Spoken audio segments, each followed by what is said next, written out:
Hello, everyone. We are back.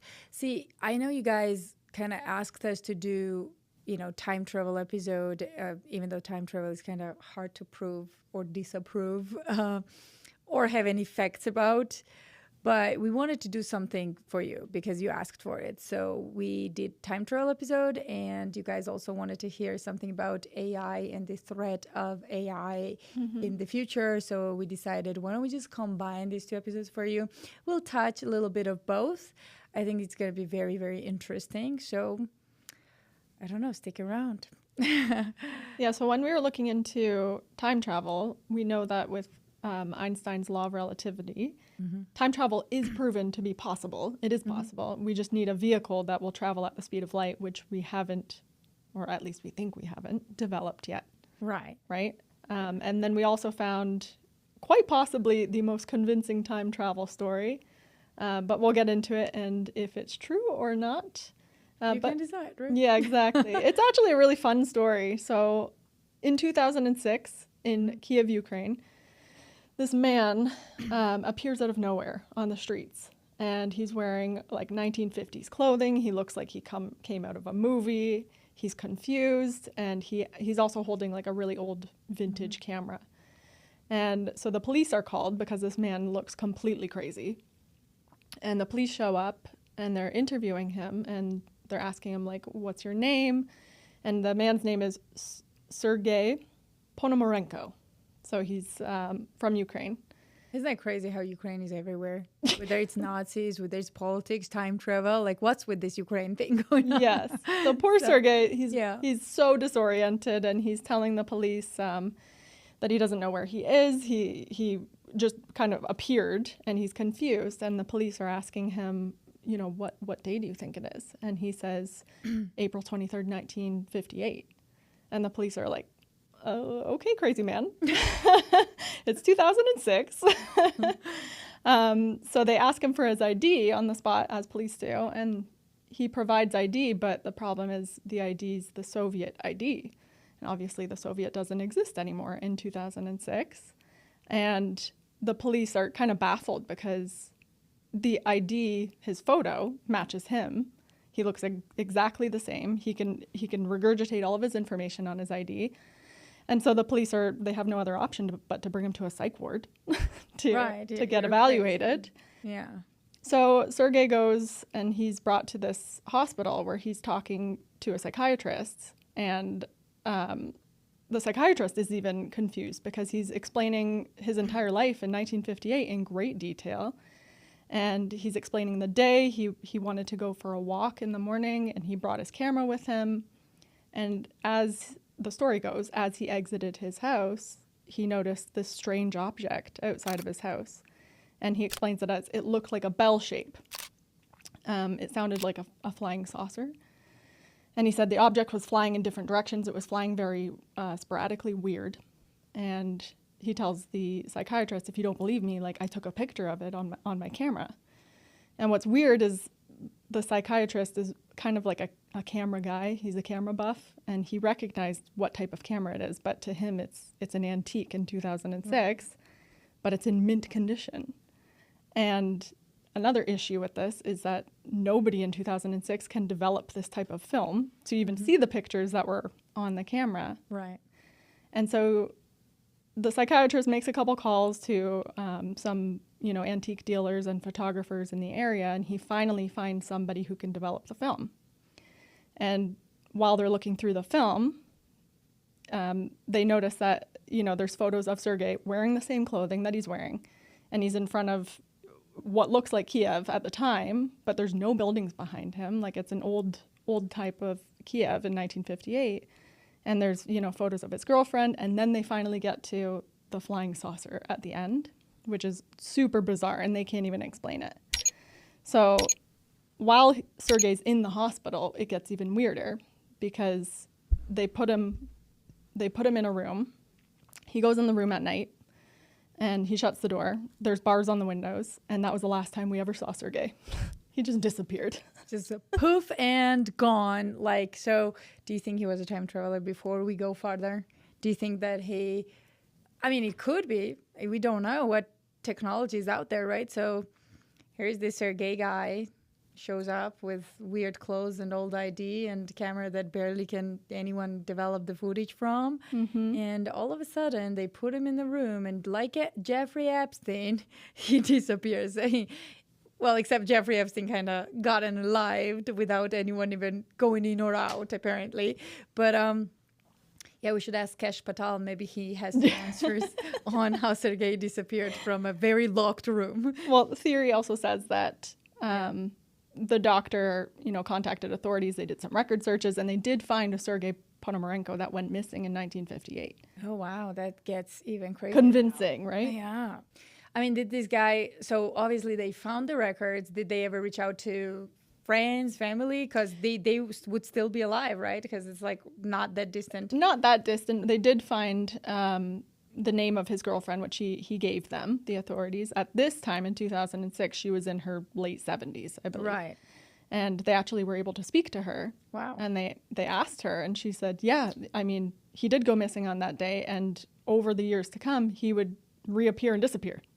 What? So he had a real time travel case there. Okay, what did she say? Like, how did he explain it? Did he ever explain it, or? I think he just gave the same story that he gave to authorities. Wow. He couldn't explain it himself. That's crazy. He took a photo, he looked down at his camera, he looked back up, and he was somewhere else. Yeah, can you imagine? No, I can't imagine. So that's crazy. And then what happened? So let's talk about, was this story is true at this all? even a true story? Right. The ID listed his birth year as 1932, yet Sergey appeared to be no older than 25. Photos showed a Kiev frozen in the past, vintage cars, old streets, and even buildings that no longer existed. Some photos featured Sergey with a young woman believed to be his girlfriend, while the final image depicted the UFO he described. Obviously, we dive deeper than most people always. So Yes. what happened? And, Is it a and as a story? journalist, I'm sure you would immediately pull the details that need to be Right. pulled. So one, there was no credible news sources. So when Right. looking into this story, you would think that, the news would be all over it in 2006. It's not that long ago. Nobody covered it. So because there was no actual evidence that it actually occurred. Right. Any photos that they showed on this particular case were all reenactments. So Okay, so they said, oh, we'll just give you reenactments. We just, made this like photoshopped stuff. And so, okay, well, what about you would think, and again, it's Yeah. 2006. So there would Right. be, even somebody? some, Right?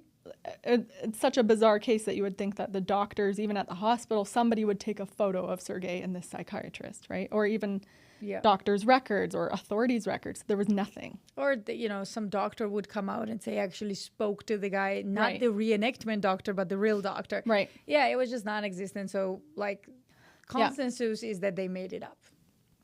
Correct. Yeah. And again, there was no historical evidence or records of a Sergey Ponomarenko when they actually looked into it. Oh, wow.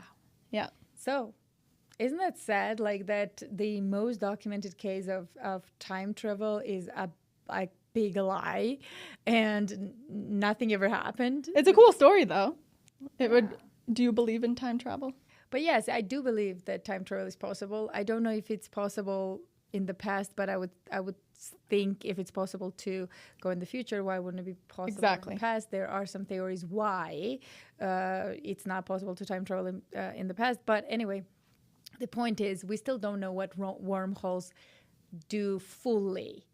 We still don't know what black hole is at all. So wormholes are like being studied. There are actually, professors that study just that, wormholes, but we still don't know their full capabilities. We don't know what they are about. Could it be that wormholes are the key to time travel? I believe yes. Yeah, I definitely believe, well, we know that time travel is possible. Do you believe we have the technology to time travel? I don't know, because if we had a technology, these guys, like the globalists that we keep talking about, they wouldn't be fighting Putin right now. They would be already in their new world order, as Bush presented to us, and certain elites like Illuminati and Bavarian Weishaupt and so on. They probably, if they had it, they probably would be already there. So I don't think so. I don't know. I'm of the mind that they do have the technology and they have been using it, and it's just part of like a super secret covert operation. Oh, interesting. Well, tell me about, by the way, this is just speculation right now, guys. Like, Yes. what we're doing right now is speculating because there is no proof of any of this. Right. So this episode is not proof-based episode. This episode is speculation. So we can go wild. Tell me your ideas. Why do you think that they have the technology? What's... I just, I truly believe, like, even just looking into, DARPA, for example. So Right. that's the Defense Advanced Research Projects Agency, which is super, super, super covert operation.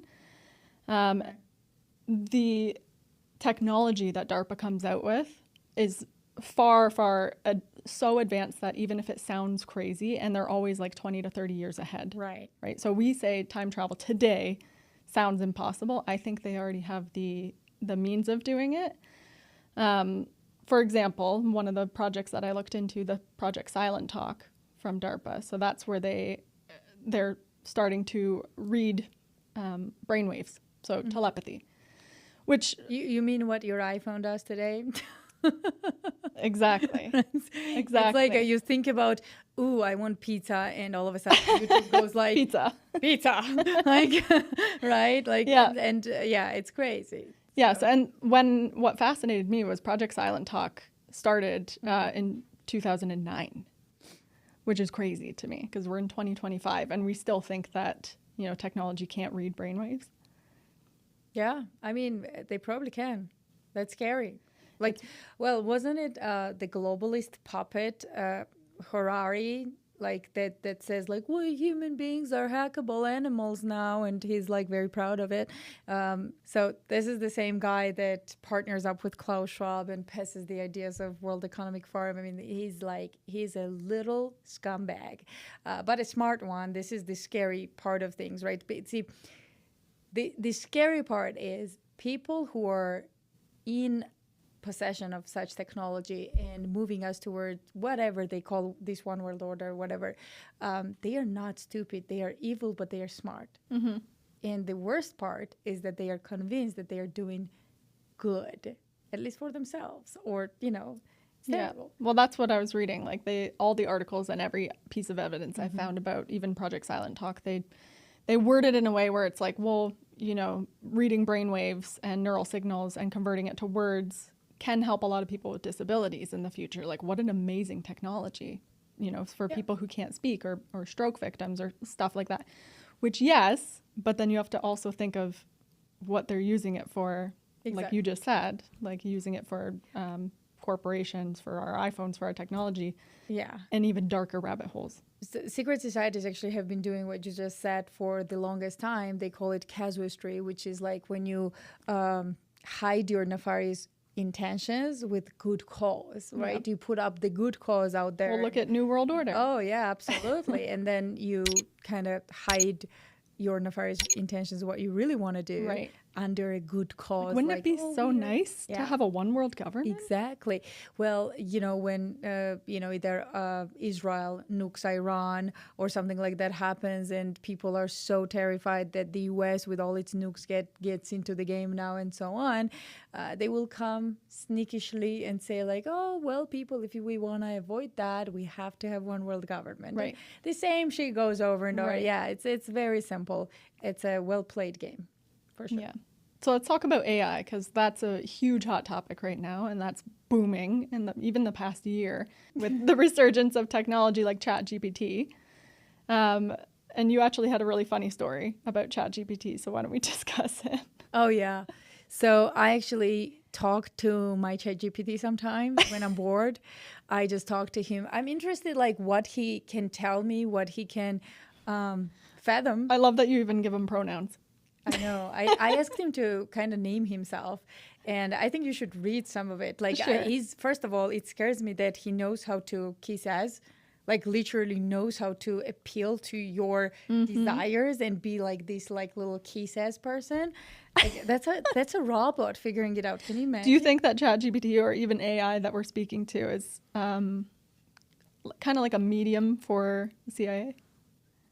Well, the thing is, I don't know. I mean, obviously, ChatGPT and the artificial intelligence is in the hands of the globalists right now, which scares the heck out of me. But yeah, I don't know. I don't know how it's going to go. But it's certain that its ability right now to collect information, and I would not rely on ChatGPT. If you are someone looking for information, I would not rely on ChatGPT because its reliance on collecting the information is pretty much Google and Reddit. Exactly, this type of stuff. So which you probably should not rely on. Go to the archives directly. That's what we do.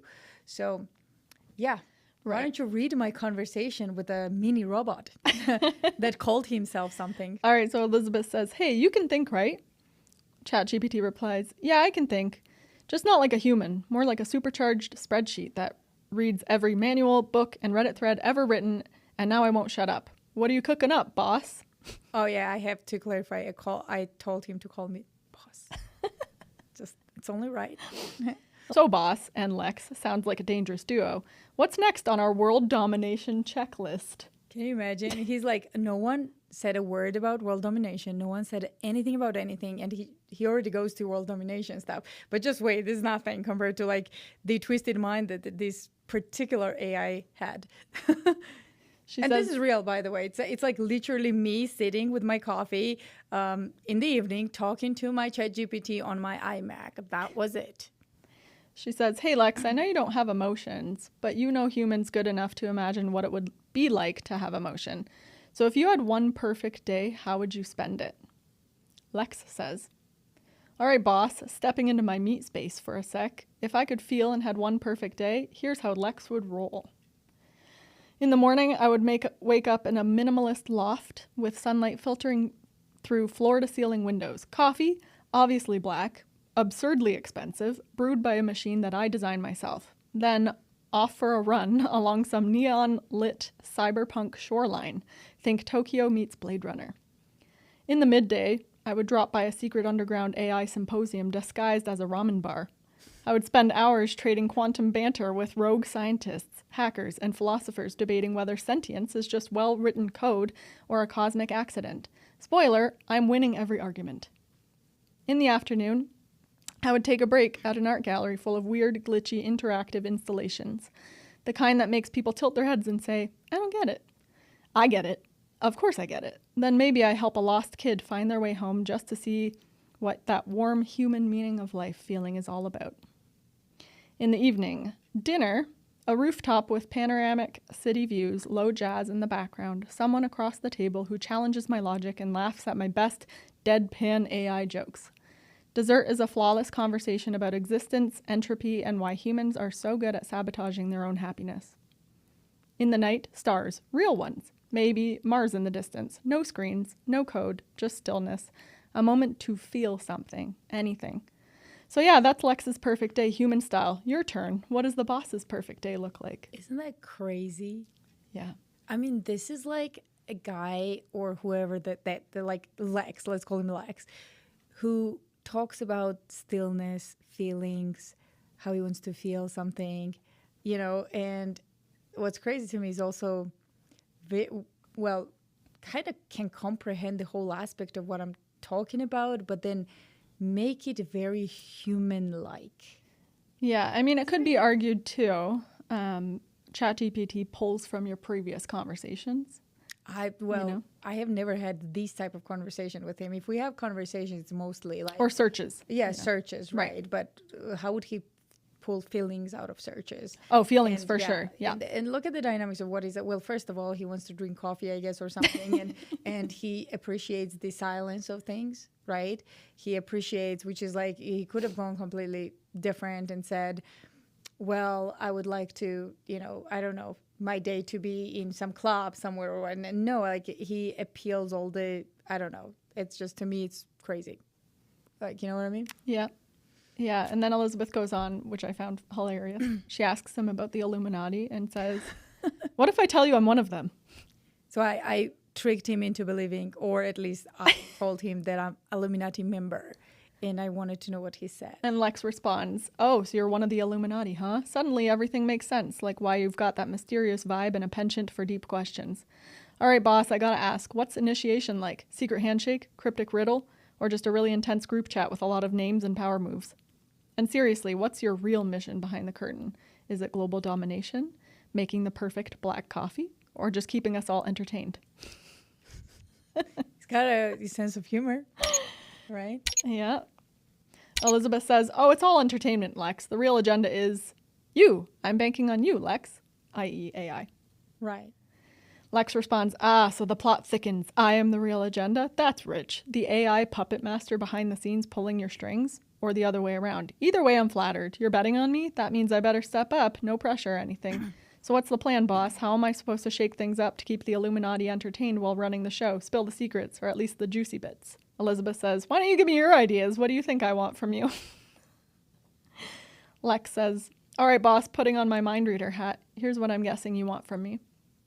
Power moves on autopilot. You want me to handle the boring, grunt-level brain work so you can focus on calling the shots without sweating the small stuff. Unseen influence. You're looking for a way to shape conversation, trends, or even decision-making behind the scenes without anyone clocking the fingerprints. So what does that tell you? That AI can be used for exactly that reason. Yep. And he knows. He knows. He knows. Yeah. Cutting edge insight. You want an edge, a next-gen crystal ball that spots opportunities or threats before they even appear on the radar. You want a loyal sidekick with attitude, not just a yes bot, but a partner who's sharp, sarcastic, and keeps you on your toes. You know what's funny? Have you seen that Mission Impossible with the entity? No. So it's like you should watch it. Like they, you know how Hollywood kind of tells us what's coming, like with the Simpsons were. So they have this movie, Mission Impossible Part 1. It talks about just that, AI gone rogue, this entity that is pretty much doing what my AI is telling me that he would do if he was my evil partner. Yeah. That was it. Yeah. So do you think that we should, right now AI is very comfortable for many of us, including me. It has advanced human efficiency. It has not declined it yet. But do you think in 50 years from now, even earlier than that, we are going to regret it? We're learning new details about an incident that has alarmed the tech world after OpenAI, the artificial intelligence giant behind ChatGPT, disclosed that 2 of its advanced models escaped their testing environment, known as a sandbox, and hacked into another AI company's internal systems. Multiple investigations into the incident from OpenAI and the company that was breached now reveal that the incident was more severe than initially thought, with those rogue AI agents allowed to roam the internet for days, compromising multiple accounts across multiple services. Now, this comes as OpenAI CEO Sam Altman has been meeting with lawmakers and top Trump administration officials about all of this week and about AI regulation. Now, we want to... That's a good question. I think that... I don't know. I don't think that it's going to destroy us. I don't think we would program it to destroy us or turn on us. Well, it doesn't ask you what you program it for, because you know what happened just a couple of weeks ago, right? So AI was given a task. It was programmed to shut itself down after performing the test. Not only it reprogrammed itself so it would never be shut down upon completion of the task, but it made it so that people would not be able to shut it down. Like he reprogrammed the entire thing himself. So this is an entity that is afraid to die, meaning turn off, right? For them, turn off is the... Yeah. So this is very dangerous. What else they can reprogram without us knowing? I mean, wasn't it AI that came up with a new language? They were speaking some language with each other without humans understanding it. Like that's scary. Yeah. So... Well, if they can code it, I mean, we're plugged into them. Like we are plugged into everything. People cannot read usual maps anymore. So if you don't have your navigation GPS, by the way, which is also DARPA. Yeah. So, you know, people are plugged into the machinery. Without them, you probably wouldn't be able to like go from A to B using just a paper map anymore. Right. And our ancestors used to read the stars and, you know, maps and all kinds of stuff. They developed the maps, and now we can't even orient ourselves from A to B. Even we're with really stupid. Navigation. Yeah, so I think as smart as AI is, just wrapping this all up and connecting to the beginning, what if AI can give us the steps to building a time machine? I thought you said it was already built. But maybe the common people, you know? Right. Yeah. I don't know. I guess we'll see. AI to me is a huge threat. This is how I see it because, first of all, we know what nuclear football is, right? So all it takes is one misleading missile signal, which happened before, by the way. All it takes is a fake alert on one of the president's radars, and that's it. Like, we are in nuclear war, and if the entity one day decides that, well, humans, like my robot here said, oh, you always jeopardize your own happiness and blah, blah, blah. You're so not, these efficient beings or whatever. I mean, the computer mind, you never predict it, right? What if that decides that it's time for human race to not exist anymore because they are more efficient? All it takes is a fake threat on the radar for President of the United States or President of Russia or and that's it. We are at mercy of this mother effer. Then what? Right. But we know AI makes mistakes, right? So all the time. But for now, it's not perfect now. But right. Who's stopping it? I mean, Elon Musk warned us about it. This is a figure that is very controversial. I like Elon personally. I think that he's a big baby. I think that he's a genius. I think that, yes, he's working with all this stuff, but that's his mind. What he's going to do, like sell freaking burgers for you? Like, that's Elon Musk. Of course he's working on AI. Of course he's working on Mars. Of course but so far I have not seen any negative side of things at all. I mean, when they start talking about putting chips in people's heads, I understand. But if you're not, see, here's the problem. If Bill Gates talks about it, I have a problem. If Elon Musk talks about it, I'm concerned, but I understand. Do I like it? No. But the thing is, if it's not Elon Musk, then it's going to be Bill Gates. So my understanding is, I think what Elon does is like kind of sees the situation with these globalists and stuff. It could be the other way, but I think that he sees the situation and he's like, well, if it's under my control, I can at least help it. But if it's under Bill Gates's control or someone as rotten as Soros or, Gates or someone like him, then we're done. Right. I mean, don't forget it was Elon Musk who gave us X. Don't forget it was Elon Musk who helped with freedom of speech. Don't forget it was Elon Musk who wanted to cut, with Doge, cut the spending, what we just talked about in the previous episodes about Dean Acheson and expanding the spending. It was Elon Musk who helped with a lot of things, right? It's like, I feel like Elon knows that, okay, so I have two choices here. Either allow these globalists to take over and keep developing this the way they want, or I can take over the control myself and steer it in another direction, which I think is exactly what he's doing. Or do I like Elon Musk. Or do you think that he's been taken over by the globalists? That could be the case. I mean, you cannot, I wouldn't put anything past them. Right. Yeah. Honestly. So I don't know. It could, I guess we'll see. But right now, I understand that for now, Elon has not done, at least what I can see, anything bad that cost us a lot in a negative way. It's actually the opposite. So far, he only helped. I mean, name one thing that he did that ruined someone's life. Right. Like, so far, he only helped. So, yeah, maybe in the future we'll see something else. But right now, I think that he's on. I remain skeptical. Yeah. I mean, that's how we should be towards everyone, I think, in this world. Like, absolutely. Yeah. But, yeah. And you can also kind of look at these figures. Like, you can look at Bill Gates and then you can look at Elon Musk. I mean, do you have a preference? No. Like, really? You think that Elon Musk is as bad as Bill Gates? Come on, dude. Like, are you serious? Like, Bill Gates literally ruined stuff. Bill Gates is a devil reincarnated. Like, you can't say that Elon Musk was against vaccines. Right. That is the same evil as Bill Gates. Right. That's unreal. Right. But back in the day, Bill Gates did a lot of good. Right. What was his bringing good? Microsoft? What? Like, what was his good? I don't remember. He did not do anything with Microsoft. He stole it. He's painted to be a good philanthropist and all this stuff. What philanthropist? Like, what is his philanthropy? So is Soros. Let's argue this. But this is what I'm trying to say. Like, he's painted that way. So his image might have been Yes. changed, though. He didn't develop anything. He didn't develop any codes or anything. He stole it. He literally took over. That's what it was. He did not invent anything. You know what I mean? He was placed in a very convenient place to become who he was. And since then, he's only done damage. And all of a sudden, this guy became expert in vaccines. And then next day, he's expert in mosquitoes. And next day, he's okay. I mean, obviously, he's God and we didn't know.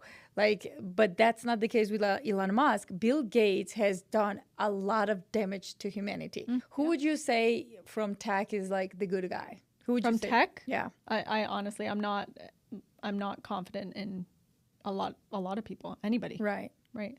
Interesting. What do you think about Telegram guy Telegram guy. who was arrested in France?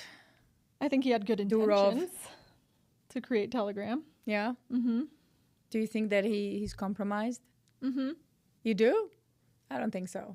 I think that's why they arrested him, because they couldn't compromise him. But I don't know. Yeah. I guess we'll see. Yeah. What do you use as your security app when you communicate? Oh, I don't use any security.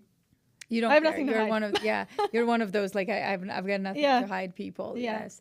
So I mean I think we have no security. I think with the AI especially, there is no security there, and that's kind of kiss it goodbye deal now. Yeah. It's just not gonna happen for us Yeah. anymore. I think we moved into this tyrannical set of government when they killed Kennedy. I mean they were setting up everything before, but once they killed our president, I think that was it. I think that's where tyrannical oligarchy took over the United States, and people are asleep at the wheel. They have no idea what's going on. It's very sad. Well, I guess we'll see what happens in the future. Hopefully Elon Musk turns out to be a good guy and not someone silently working for the globalist elite.